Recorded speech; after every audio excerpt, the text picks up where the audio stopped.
everybody. Greetings. Welcome to all of my good, faithful North Jeffco Tea Party patriots. Thanks for tuning in to another episode of 5 Questions with a Candidate. And we are lucky to have with us today Vanessa DeMott, who is our candidate running for House District 29 in the state representatives. And so how are things going with you, Vanessa? How's your household during the old pandemic quarantine thing? Well, Jimmy, first, thank you so much for having me on. You're in what we like to call our garage sessions.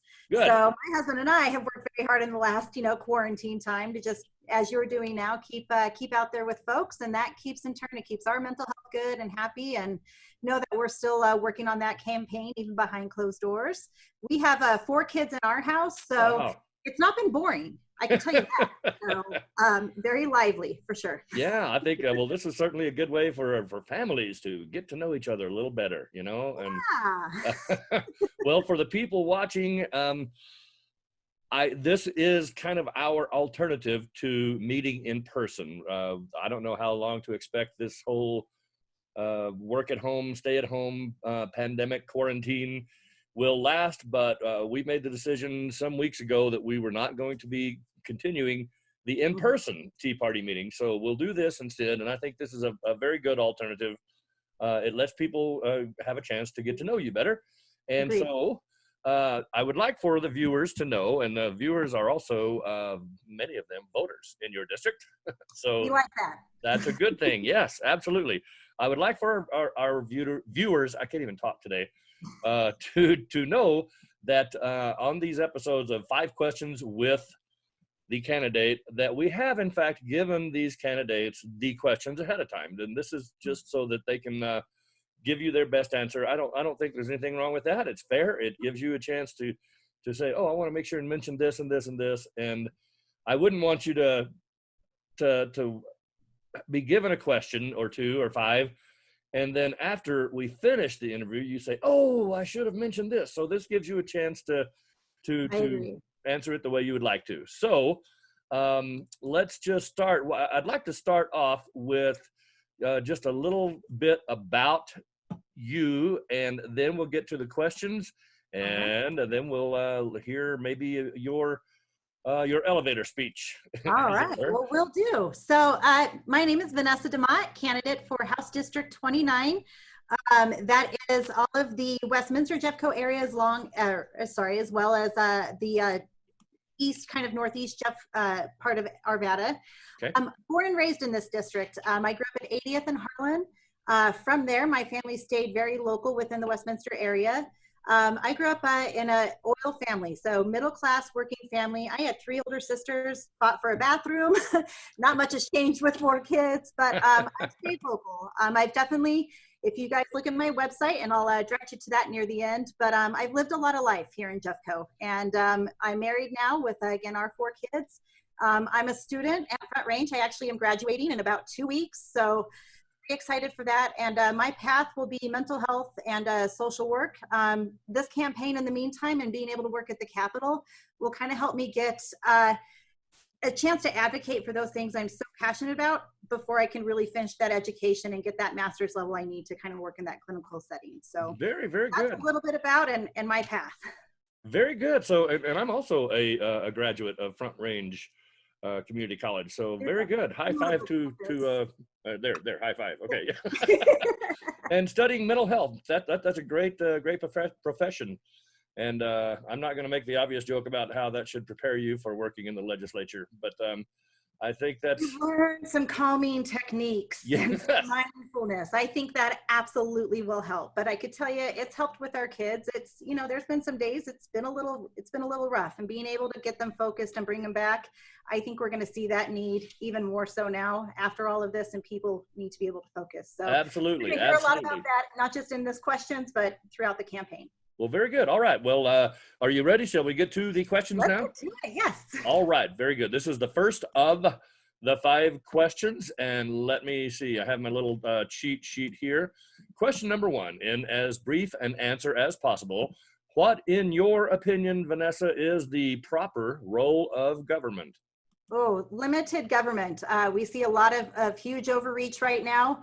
But also we see where when we back off government, we ease up all those regulations. That probably shouldn't have been there in the first place. The private sector really can step up and take care of things much faster than government ever could. Great. That is a great answer, and I couldn't agree more. Absolutely. All right. Let's move on to question number 2. I feel like a game show host here. Is there money in the end? Well, I hope so. I really hope so. Let's see. Question number 2. What is your opinion of President Donald Trump? What do you agree with about Donald Trump and disagree with? And do you support his reelection? Oh, absolutely. So let's start here. Let's start back in 2016. I remember sitting on my couch that night and watching those election results come in. It was phenomenal. I Yes. supported him then, but I supported him, I think, more because it was party over person. At that time, and being a female and a mother, wasn't quite sure, but I sure as hell knew I wasn't going the other way. Yes. Yes. Now, 4 years later, that man has convinced me. I am a huge supporter. I think he has done everything he said he's going to do. And I don't like politicians because they're nice people. I like them because they're honest and they get the job done. And that's Donald Trump, and he has my 110% support for his reelection. Fantastic. That's a great answer. That's a good, candid answer. Okay, very good. I tend to agree about President Trump. And, when he ran for office, I was kind of leaning toward Ted Cruz. And as we got closer and closer to the primaries and then actually election day, I really got on board with Donald Trump. I felt like, okay, here's a guy who speaks his mind. He knows the art of the deal. He knows how to negotiate. He knows how to, and he's done a lot of great things. So he's come straight to the American people. He's taken out the media. He's taken out the need for us to feel like we don't have access to our public servants, to our politicians, to our elected. And absolutely. That's what inspires me. So I liked him. Like you said, I like the fact that he didn't come across as a politician, and now, almost 4 years later, he still doesn't come across as a politician. I think. Right. Very good. Okay, let's move on to the next question. That is question number 3. All right. If you were currently serving in the office you are now running for, how would you use your elected position to respond to the COVID-19 pandemic? And what immediate steps would you suggest that we take to get the economy back on track? So I thought a lot about this question. This one I probably put more thought into than any of your other ones. Because this, hindsight's 2020. When we have all this information we're working from now, it's so easy to sit here and say, well, I would have done this.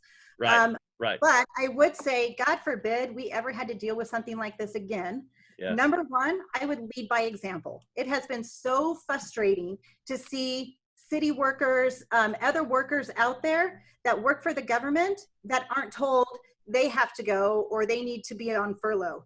And for a lot of us who, again, I'm a work study at Front Range. I lost my work study. They're really trying to work stuff out for us, but lead by example. I think that would be number one. Number two, I would create a task force, not just of the governor and then the mayors, and then everybody else gets to hear what they feel like telling us. I would include those chambers that need to tell you. I'd include daycare centers and, those people who have that stake in the table and be able to say, well, here's what we need, or here's what we could do in the first place. So a lot to be said for, actually bringing the people in that you're trying to protect. Very good. Very good. I think that's a fantastic answer, particularly the part about the daycare. A lot of people, myself, I don't have any kids. And when you said that, I thought, wow, I bet that really is an area that's being affected pretty strongly with this. So right, like if you're an essential worker and you've got a child that's that daycare age, you're getting them. And we could talk all day on this, but as we have kids at home and we're trying to teach and we're trying to work, or if you're a healthcare worker or your grocery, how are you also helping your kids learn? It is kind of all over the place, but I think that's where you have to have people who aren't just in your echo chamber of this is what we would do. So bring those people in. Right. Very good. Very good. Okay. Well, let's move on to the next question. And I believe that is question number 4. Question number 4 is, if you could enact any one bill into Colorado law, what would that be? Or if you could cancel any one existing Colorado law, what would that be? Oh, these are so great questions. This really gives me a chance to highlight my passion for mental health. So I Great. see, as a private insurance consumer, it is extremely hard for me to access mental health for my kids. I have, specifically, my daughter is diagnosed with schizoaffective disorder. Okay. So she has, monthly and medications, and these pile up. The biggest thing we need is we need proactive therapy. She needs to be able to see a therapist once a week. That's not, no insurance covers that. Why can't, when I could take my child in for a well child checkup and that's covered 100%, Right. this is preventative care. And I think across the board, if we could see people have access to that preventative care, that would ease it up. That has nothing, there's no fiscal note to that whatsoever. I would add this, as we go into this next session, we are in such a huge deficit in our state from all of this. There is not going to be any bills that can be looked at with a fiscal note. And I'm a conservative, so I never had a plan to bring any money back to the taxpayer anyway. Right. I think there's places we could look at for transportation. We lease railroads out to companies, but yet we're on the hook for hundreds of thousands of dollars every year to maintain. Let go of those leases. Let private companies come in and take these that want them. So Good. there's a lot of places we can work that have nothing to do with adding more burden onto the taxpayer, only just allowing that free enterprise to come and work. I would love, my big project would be to work a way towards better school options. Again, with my daughter, she can't stay in a regular public high school. She's thankfully has an option. Yes. That's not an option for every school district. So we've got better ways to make that work. That's a very, very good answer. And when you spoke a second ago about transportation and the private sector, this kind of got back to, the proper role of government. And there are certainly some areas in our societies and in our communities that I am just convinced would be better handled in the private sector, So, Yeah. All right. Very good answer. And I think, correct me if I'm wrong, as an elected member of the legislature, whether it's the House of Representatives or the state Senate, you are allowed, is this correct, to do to sponsor 5 or to bring forward 5 different bills.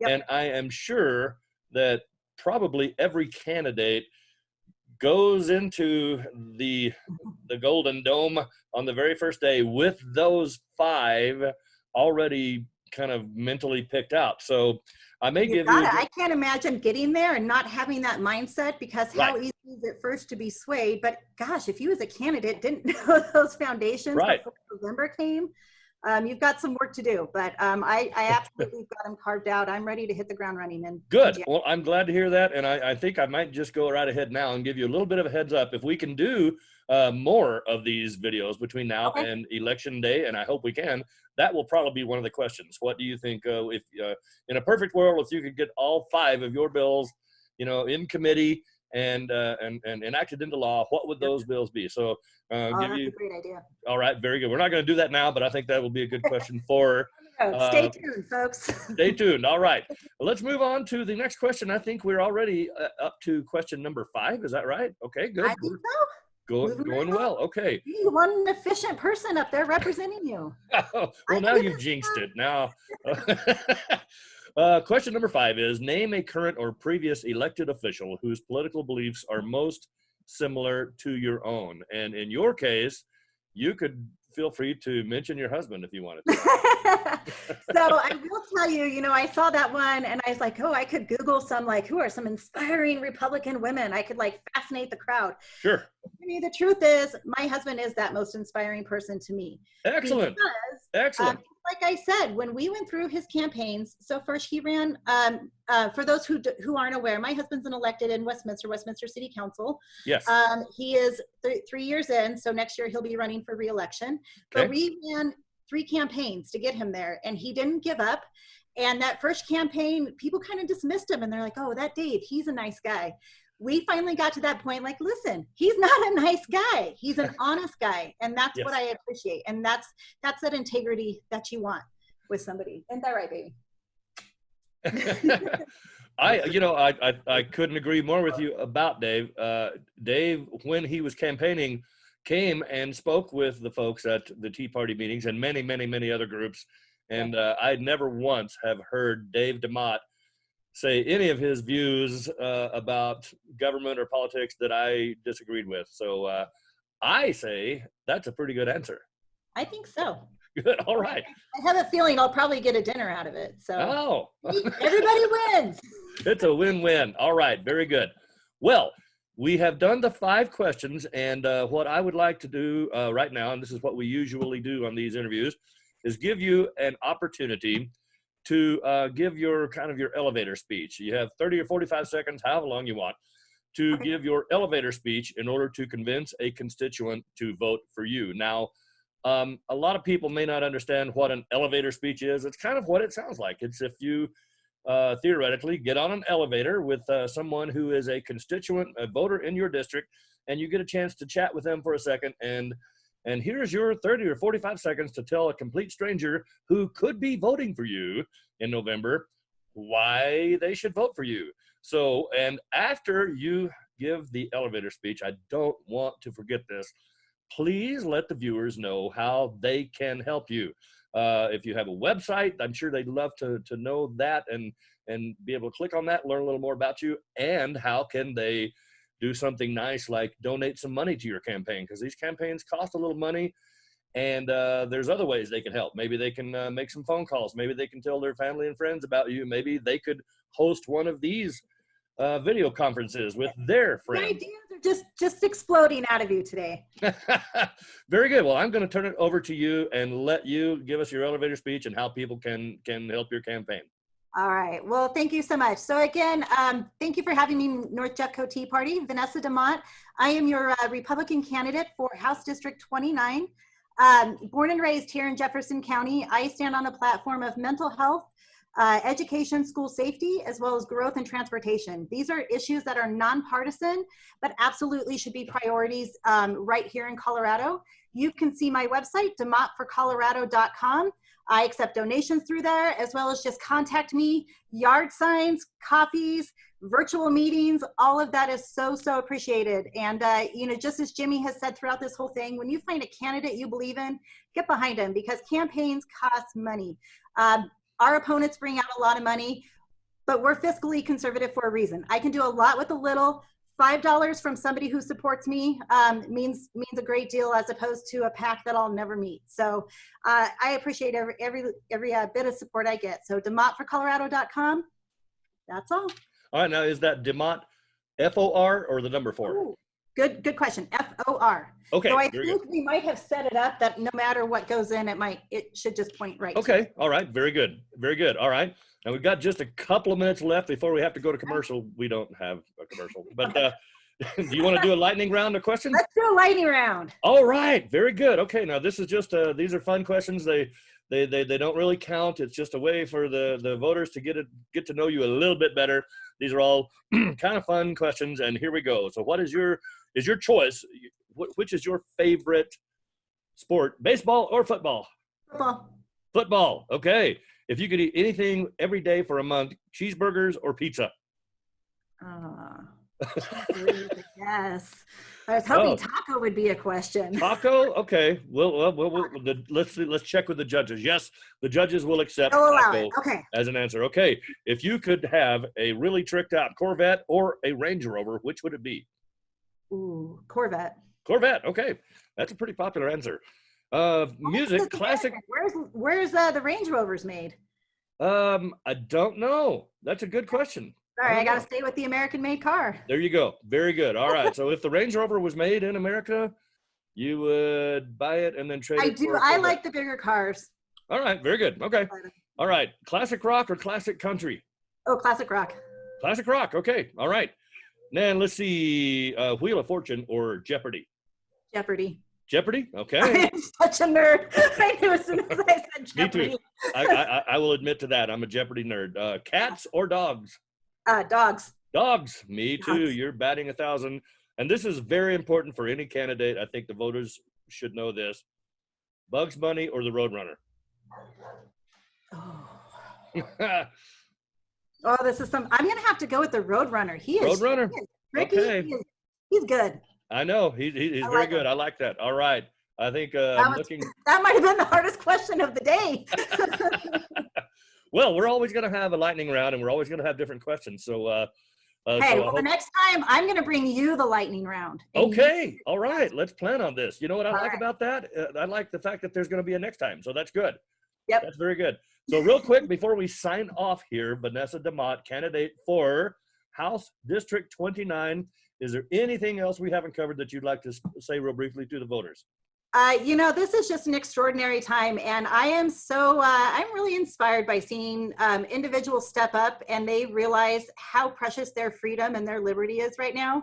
I'm excited for our movement and for November, because I think this is going to show voters that they're the ones who run government. Yes. We're servants to the people. We're not the elitist up there. That's what I want to be. I want to get out there and represent the people. So I thank you guys for taking the time to create this and make it happen. Well, very good. And I appreciate, once again, you taking the time out of your day to come and speak with our viewers and our members and voters. And Yep. they hopefully learned a little more about you and can have learned a way that they can, or two or three, that they can help your campaign. So I'm sure you've made some new friends here today. And I appreciate you joining us here at North Jeffco Tea Party's 5 Questions. And Vanessa, we're looking forward to doing this again a time or two before the election, okay? All right. Can't wait, Jimmy. Thank you so much. Thank you very much. All right. All right. We'll talk to you soon. All Bye-bye. right. Bye, everyone.